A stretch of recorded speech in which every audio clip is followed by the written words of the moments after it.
BDR ছিল ভারতের জন্য একটা আতঙ্ক।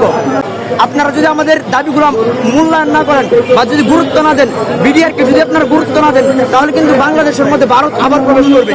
কারণ এই বিডিআর ছিল ভারতের জন্য একটা আতঙ্ক। তাই বিডিআরকে পিলখানার মধ্যে হত্যা করেছে। সর্বপ্রথম বিডিআর হত্যার বিচার করতে হবে এবং এটাই হবে আবু সাঈদের রক্তের সঠিক বিচার, এবং এটাই হবে যারা জীবন দিয়েছে, রক্ত দিয়েছে, তাদের রক্তের সঠিক মূল্যায়ন করা। তাই সর্বপ্রথম এই বাংলাদেশের মধ্যে বিচার হতে হবে বিডিআর হত্যার বিচার, পিলখানার হত্যার বিচার, এবং যারা চাকরিচ্যুত হয়েছে যে সমস্ত বিডিআর, তাদেরকে চাকরিতে ফিরিয়ে আনতে হবে। কারণ বাংলাদেশের মধ্যে একটা গ্রহণযোগ্য এবং একটা সম্পদ হলো, বাংলাদেশের শক্তিশালী সম্পদ হলো এবং একটা শক্তিশালী বাহিনী হলো বিডিআর। তারা যদি রাজপথে নেমে আসে, এতে করে বাংলাদেশ এবং বাংলাদেশের মানুষের ইজ্জতের একটা হরণ হয়। কারণ দেশপ্রেমিক যারা দেশের স্বার্থে কাজ করে, এই সমস্ত বিডিআররা কেন রাজপথে নেমে আসবে? 10 মাস হয়ে গেল, এখনো কেন তারা চাকরি পেল না? এখনো কেন কারাগারে?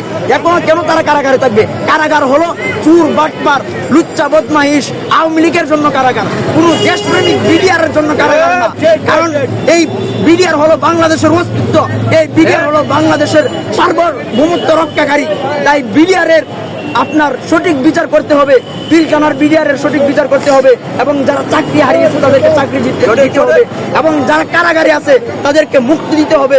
নয়তো বাংলাদেশের মধ্যে গণ আন্দোলন হবে, বিপ্লব হবে, আবারও 24 ফিরে আসবে ইনশাল্লাহ, আবারও জুলাই অভ্যুত্থান।